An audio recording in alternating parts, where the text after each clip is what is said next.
Assalamualaikum warahmatullahi wabarakatuh. Selamat bertemu lagi dengan saya, Ibu Sulistianingsih.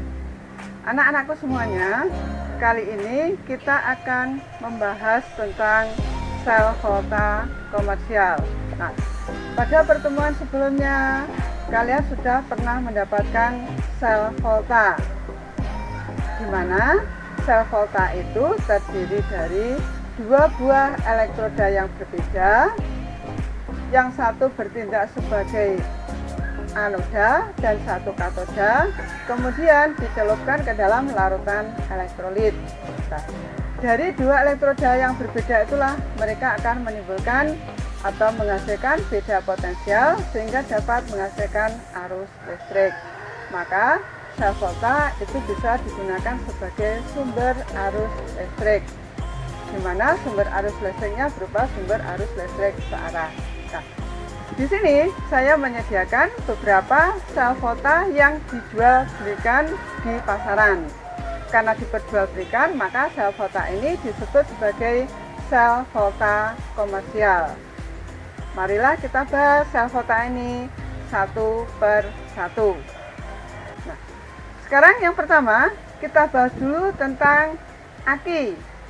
Nah, aki itu ada dua macam, ada aki basah, ada aki kering. Nah, untuk aki basah, elektrodanya terbuat dari Pb dan PbO2, larutannya H2SO4. Kemudian pada aki ini juga dilengkapi dengan lubang untuk mengisikan larutan atau lubang untuk mengisikan tambahan air jika aki ini mengalami penurunan beda potensial pada saat diisi ulang. Nah, sedangkan untuk aki kering ini tertutup rapat. Karena tertutup rapat, maka dia dikatakan aki kering. Pada saat mengisi ulang tidak diperlukan tambahan air aki. Namun untuk elektroda dan larutan sama antara aki basah dan aki kering, yaitu elektrodanya terbuat dari Pb dan PbO2, kemudian larutannya H2SO4. Nah, bagaimana reaksi yang terjadi pada saat aki ini digunakan? Kemudian bagaimana juga pada saat diisi ulang? Silahkan nanti kita bahas satu per satu. Aki merupakan salah satu contoh sel volta komersial. Komponen-komponen aki terdiri dari anoda yang terbuat dari timbal atau Pb dan bertindak sebagai elektroda negatif. Katoda terbuat dari timbal oksida atau PbO2 dan bertindak sebagai elektroda positif. Larutan elektrolit yang digunakan adalah asam sulfat atau H2SO4.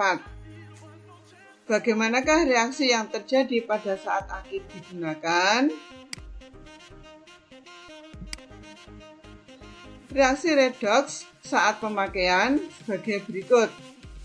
Pada anoda, Pb bereaksi dengan ion HSO4- menghasilkan PbSO4 yang mengendap ditambah dengan ion H+ dan melepas 2 elektron.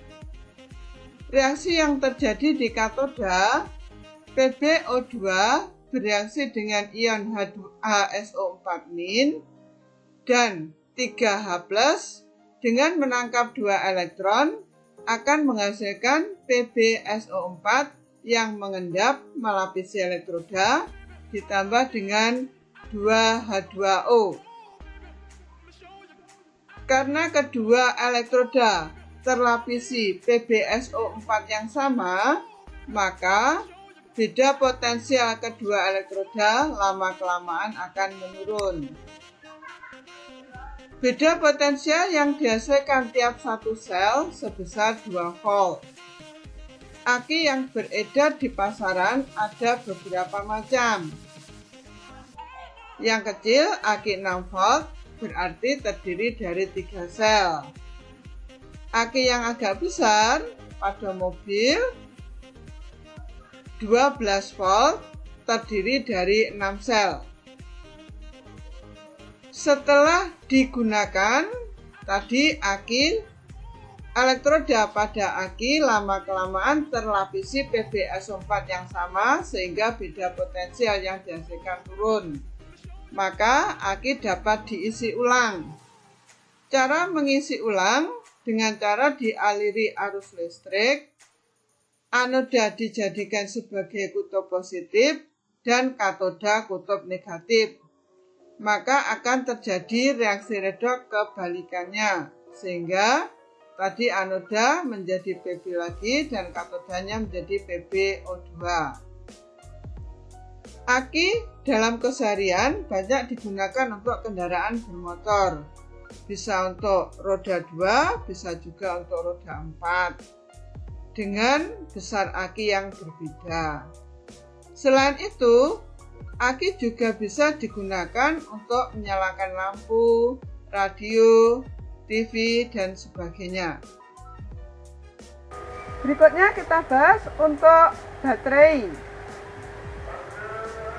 Baterai kering ini ditemukan oleh Lagrange, sehingga baterai kering ini disebut juga sebagai sel Lagrange.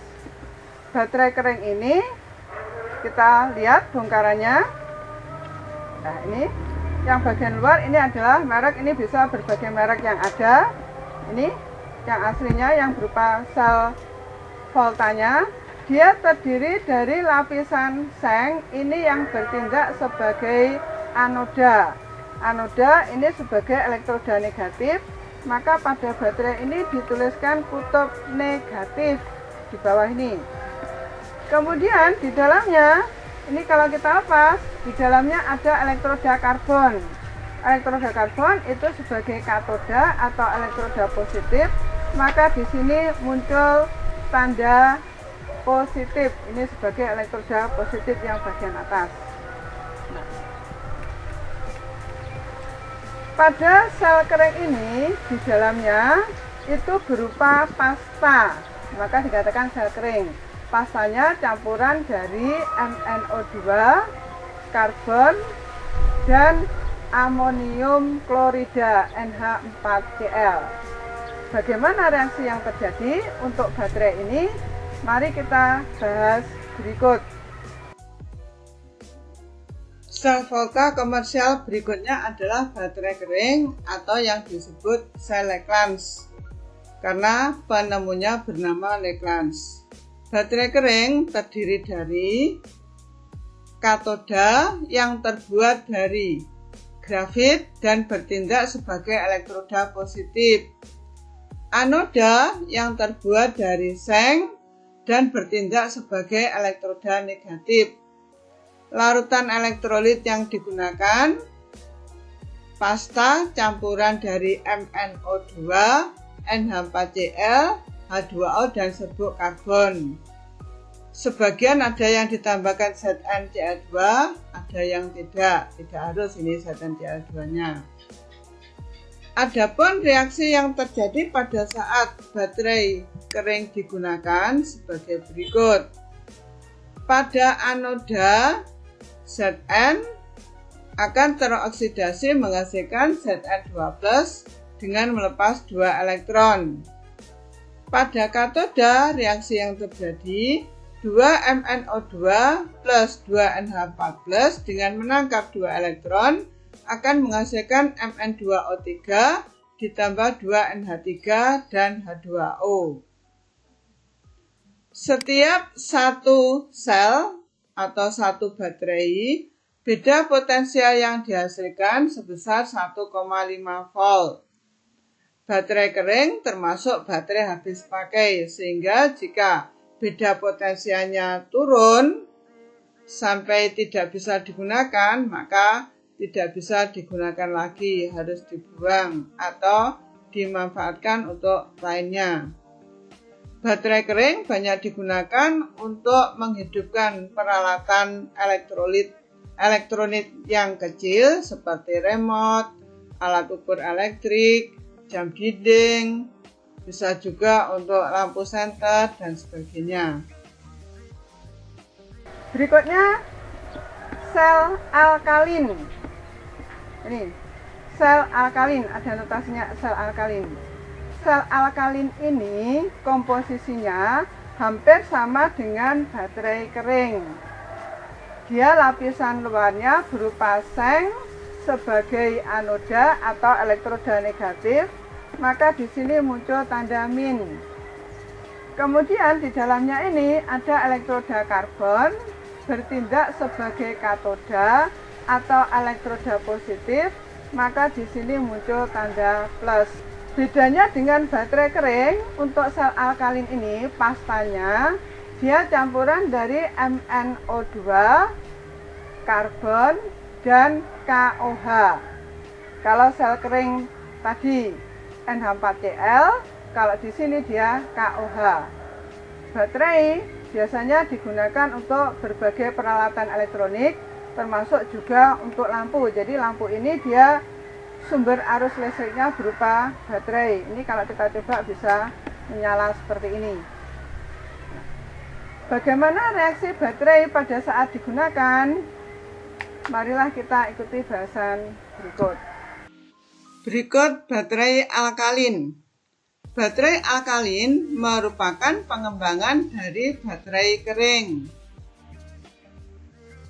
Susunan dari baterai alkalin adalah katoda terbuat dari karbon atau grafit dan bertindak sebagai elektroda positif. Anoda terbuat dari seng dan bertindak sebagai kutub negatif. Kemudian larutan elektrolit berupa pasta campuran dari MnO2 dalam KOH dengan sedikit air.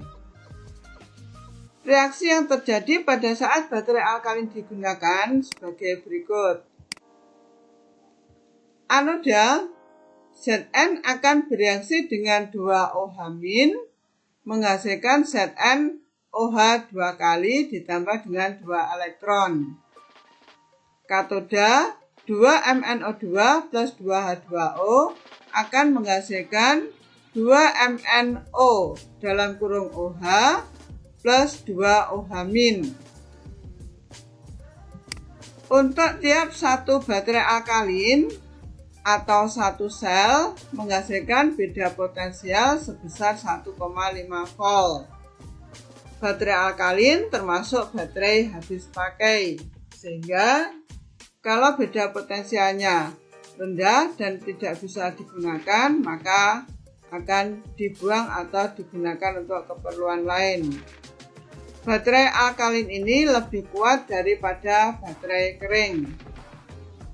Penggunaan baterai alkalin hampir sama dengan baterai kering, yaitu untuk peralatan elektronik kecil seperti remote, alat ukur elektrik, jam dinding, dan sebagainya. Berikutnya ini baterai untuk HP. Saya yakin anak-anak sekarang semuanya menggunakan HP karena pembelajaran jarak jauh memerlukan sarana HP untuk menggunakan pembelajaran tersebut, baik itu menggunakan e-learning atau Google Meeting atau yang lainnya. Nah, baterai yang digunakan untuk HP di sini kalau kita lihat notasinya itu di sini tertulis Li-ion, berarti baterai ini menggunakan baterai litium. Di baterai ini selain menggunakan ion litium, maka dia juga menggunakan elektroda karbon. Bagaimana reaksi yang terjadi atau komposisi apa saja yang ada di dalam baterai litium? Marilah kita ikuti bahasan berikut. Berikutnya baterai litium sering kita temui saat ini banyak digunakan pada berbagai peralatan terutama HP. Baterai litium terdiri dari anoda terbuat dari grafit atau karbon. Katoda ada dua macam yang biasa digunakan. Ada yang berupa LiCoO2, ini yang gabungan litium dan kobalt, Ada juga yang gabungan litium dan mangan, LiMnO2. Adapun larutan yang digunakan adalah larutan yang mengandung ion Li+. Contohnya seperti LiClO4. Untuk baterai litium yang menggunakan katoda litium dan kobalt, reaksi yang terjadi pada saat digunakan sebagai berikut. Pada saat digunakan, ion litium berpindah dari elektroda grafit ke elektroda LiClO2 melalui larutan elektrolit. Gambaran reaksinya, anoda CnLi menghasilkan Cn plus Xli dengan sejumlah elektron. Katoda Li1-X LiClO2 plus Xli ditambah sejumlah elektron akan menghasilkan LiClO2. Untuk setiap satu buah baterai litium atau satu sel mempunyai beda potensial sebesar 3,7 volt. Baterai litium ini termasuk baterai yang dapat diisi ulang, sehingga saat terjadi penurunan beda potensial, maka bisa diisi kembali atau dicas. Baterai litium banyak digunakan untuk HP, laptop, dan sebagainya.